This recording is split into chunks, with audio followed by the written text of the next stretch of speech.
তিনি কি অপরাধ করেছিলেন সবিস্তারে বলুন।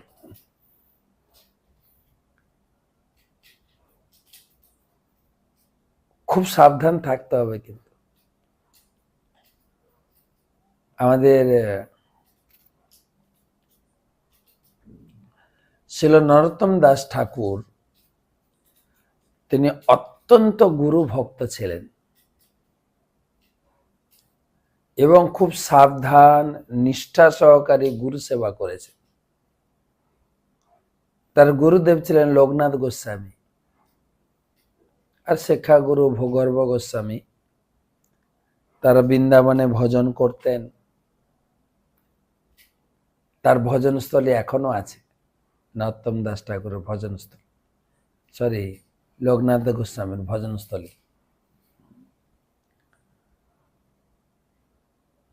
তো নরোত্তম দাস ঠাকুর তিনিও বৃন্দাবনে ছিলেন, খুব নিষ্ঠা সহকারে গুরু সেবা করতেন। গুরুদেব ওঠার আগে গুরুদেবের পুরো ঘর বাড়ি এবং বাথরুম, তখনকার দিনে কি বাথরুম ছিল জানেন? ঘর থেকে কিছুটা দূরে একটা গর্ত করতেন, ওখানেই বাহ্যকৃত করতেন আর জল নিয়ে জল শৌচ করতেন। কিন্তু নরোত্তম দাস ঠাকুর সেই যে গুরুদেব যেখানে বাহ্যকৃত করতেন সেখান থেকে ময়লা পায়খানা তুলে নিয়ে অনেক দূরে ফেলে পুরো জায়গাটা গোবর দিয়ে পরিষ্কার করে দিতেন। গুরুদেব চিন্তা করছেন কে করছে, জানতে পারতেন না। তিনি একদিন যে টাইমে উঠেন তার থেকে আগে উঠে জানতে চাইলেন কে করছে। দেখা গেল নরোত্তম তার হাতটা ধরেছে। তুমি? যে হ্যাঁ গুরুদেব, আপনার কৃপা প্রার্থী।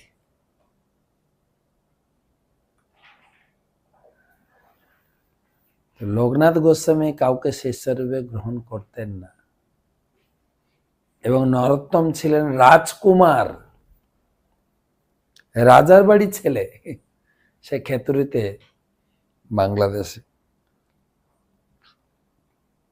তার এই তুচ্ছ সেবা দেখে গুরুদেব আর নিজেকে নিয়ন্ত্রণ করতে পারলেন না। শিষ্যের কাছে তার দৈন্যতা, তার সেবা ভাবে গুরুদেব তাকে বাধ্য হয়ে দীক্ষা দিয়েছিলেন। জগতের দৃষ্টান্ত প্রদর্শন করেছেন। তিনি গুরুদেবের উপর অনেক গান লিখেছেন, যেটা আমাদের ছিল প্রভুপাদ নরোত্তম দাস ঠাকুরের এই গুরু ভক্তি গানটা তিনি গুরু পূজায় সারা ইস্কনে কোটি কোটি ভক্ত প্রতিদিন গাইছে। প্রতিদিন নরোত্তম দাস ঠাকুরের এই গানটা গুরুর কত প্রাধান্য দিয়েছে। শ্রী গুরু চরণ পদ্ম কেবলই ভকতি সদ্ম বন্দময়ী সাবধান। খুব সাবধান গুরু সেবা করতে হবে, খুব সাবধান ভাবে, যেটা ইন্দ্র ভুল করেছিল সেটার জন্য কেউ ভুল না করে। যাহার প্রসাদে ভাই এ ভব তরিয়া যায় কৃষ্ণ প্রাপ্তি হয় যাহা হইতে। কেবল গুরুদেবই পারবেন এই ভব সংসার জন্ম মৃত্যু জরা ব্যাধির চক্র থেকে উদ্ধার করতে। গতকালকে গুরুদেবের অ্যাকচুয়ালি জন্মতিথি ছিল, জন্মতিথি না জন্মদিন।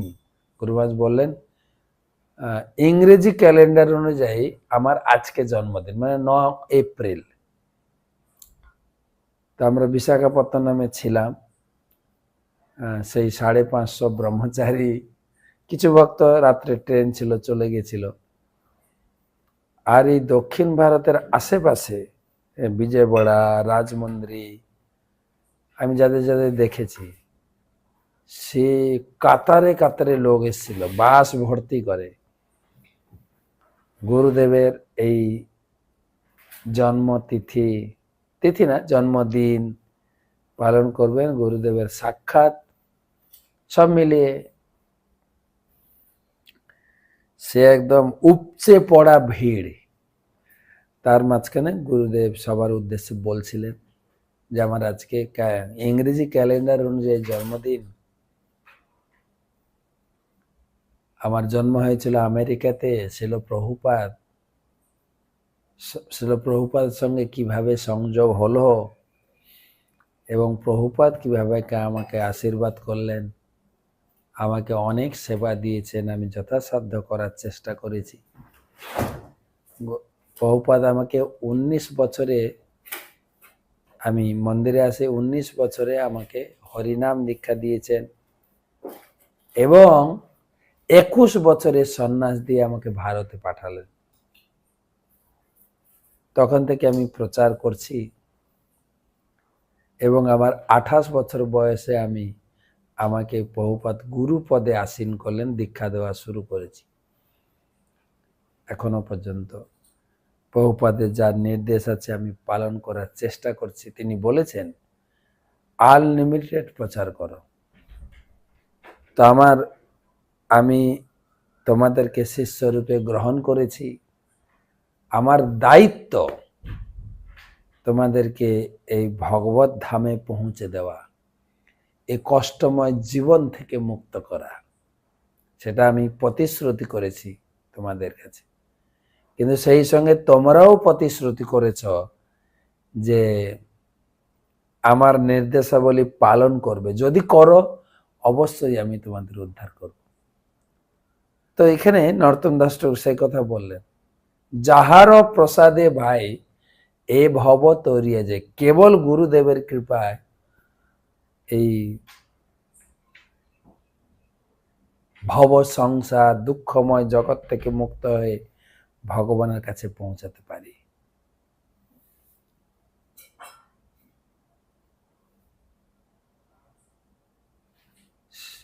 গুরুমুখ পদ্ম বাক্য চিত্তেতে করিয়া ঐক্য আর না করিও মনে আসা। যদি গুরুদেবের আদেশ নির্দেশ দীক্ষার সময় যা পেয়েছি তাতে যদি স্থির নিশ্চিত থাকি, আর কোনো প্রকার যেন আশা না করে।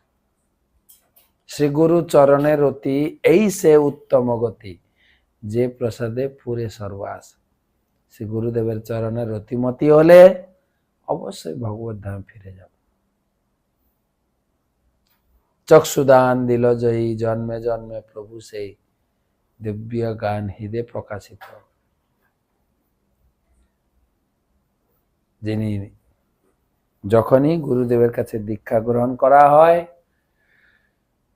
তখনই হৃদয়ে দিব্য জ্ঞানের পরম্পরা সূত্রে দিব্য জ্ঞানের প্রকাশ ঘটে। প্রেম ভক্তি যাহা হইতে অবিদ্যা বিনাশ যাতে, বেদে গায় যাহার চরিত। কেবল গুরুদেবের প্রতি নিষ্ঠাপরায়ণ প্রেম ভক্তি যদি কেউ যাজন করতে পারে, নিষ্ঠা সেবা, তাহলে জীবনের যত অবিদ্যা নাশ হবে। পুরাণে আরেকটা শ্লোক বলা আছে, যস্য দেবে পরাভক্তি যথা দেবে তথা গুরু তস্যইতে কথিত হি অর্থা প্রকাশন্তে মহাত্মা। যস্য দেবে পরাভক্তি, দেবে মানে ইষ্টদেব ভগবান কৃষ্ণ। কৃষ্ণের প্রতি আপনার যতটা নিষ্ঠা আছে ততটাই নিষ্ঠা যদি গুরুদেবের প্রতি থাকে, তাহলে সে এই জগৎ থেকে মুক্ত হবে। তার হৃদয়ে বেদ পুরাণ ভাগবত গীতার সমস্ত জ্ঞান প্রকাশিত হবে। নরোত্তম দাস ঠাকুর বললেন, জগতের প্রতি একটা শিক্ষা দিয়ে গেল, সে গুরুদেবের প্রতি নিষ্ঠা পরায়ণ। যস্য প্রসাদাৎ ভগবত প্রসাদ, যস্য প্রসাদাৎ ন গতি কুতঃ, ধ্যায়ং স্তবং সহস্র যশস্ত্রী সমনাম বন্দে গুরুসি চরণারবিন্দ। যার কৃপাতে কেবল সম্ভব। সাক্ষাৎ ধরি তেন সমস্ত শাস্ত্র রুক্তস্ততা ভাবতাই বসে।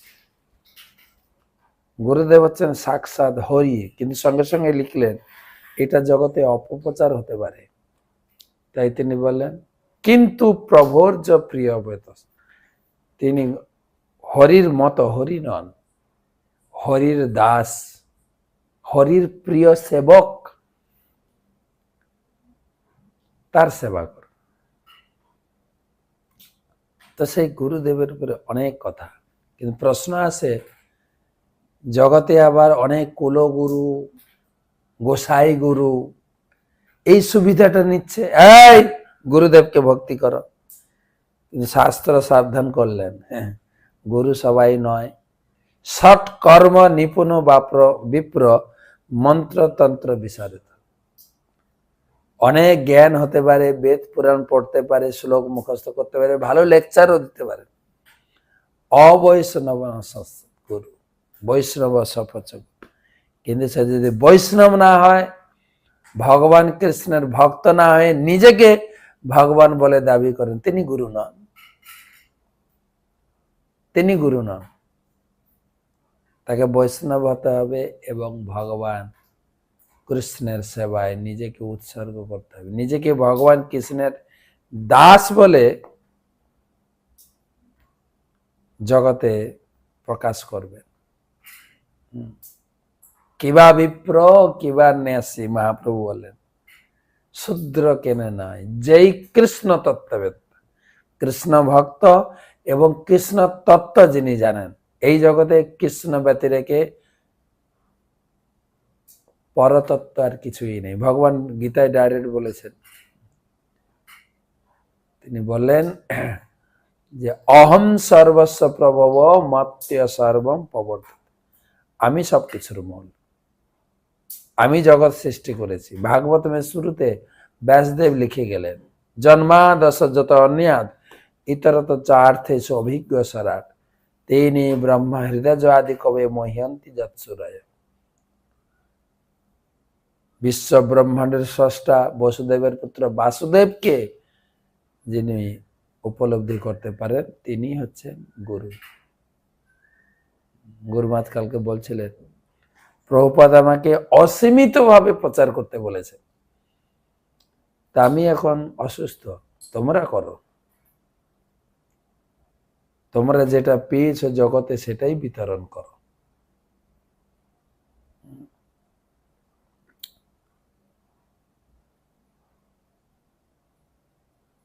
গুরুর ভূমিকা তখনই, গুরু ন সস্যাৎ স্বজন ন সস্যাৎ পিতা ন সস্যাৎ জননী ন সস্যাৎ দৈব ন তৎস্যাৎ ন পতিশ্চ সস্যাৎ ন মোচয়েত সমপত্য মৃত্যু। যিনি তার শিষ্যকে জড় জগতের এই বন্ধন কষ্টময় জীবন থেকে উদ্ধার করতে পারবেন না, তিনি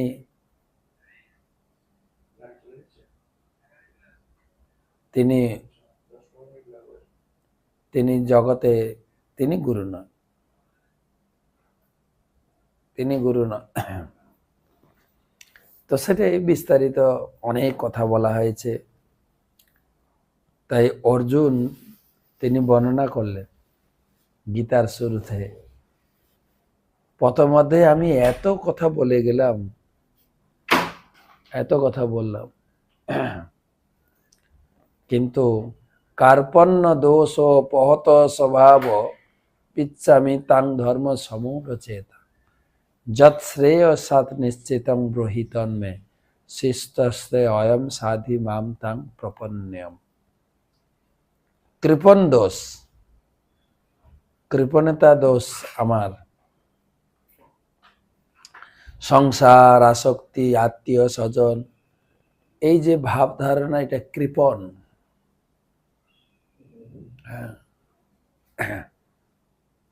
কৃপণ দোষ। আমি কার্পণ্য দোষে দূষিত হয়ে গেছি। তো সেই জন্য আমাকে দীক্ষা দিয়ে সেই চেতনা থেকে উন্নত কর।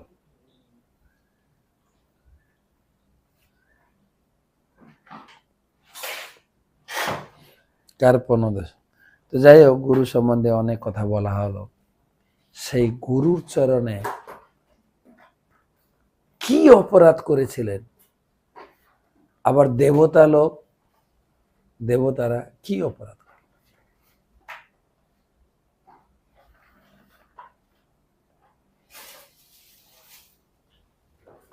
তো বিশ্বনাথ চক্রবর্তী ঠাকুর এই শ্লোকের তাৎপর্যে লিখছেন, সপ্তমে গুরুনা তাক্তৈ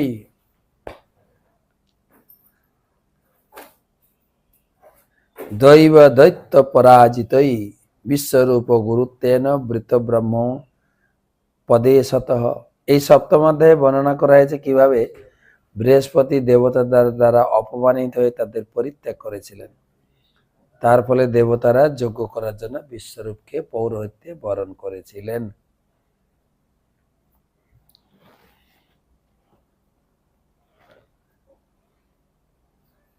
প্রশ্ন তো ক্লিয়ার, দেবতারা গুরুর চরণে কি অপরাধ করেছিলেন যার ফলে বৃহস্পতি দেবতাদেরকে পরিত্যাগ করেছিলেন? তো সুখদেব গোস্বামী উত্তর দেওয়া শুরু করেছেন একসঙ্গে। 2, 3, 4, 5, 6, 7, 8 সাতখানা শ্লোক একসঙ্গে।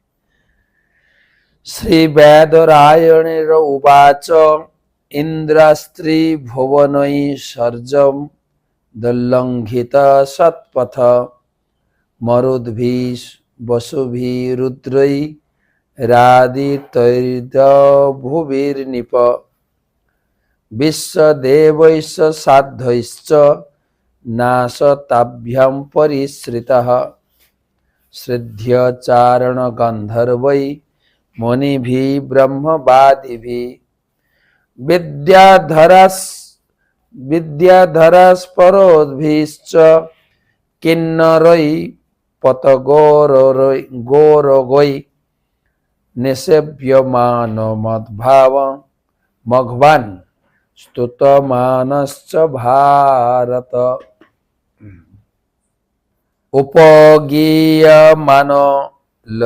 উপগীয়মান ললিতম মস্তানধ্যানসনাশ্রিত পাণ্ডুরেণাত পত্রেণ চন্দ্রমণ্ডলচারুণা যুক্তশ্চন্नै পরমেষ্ট্য চামরব্যঞ্জনাদিভি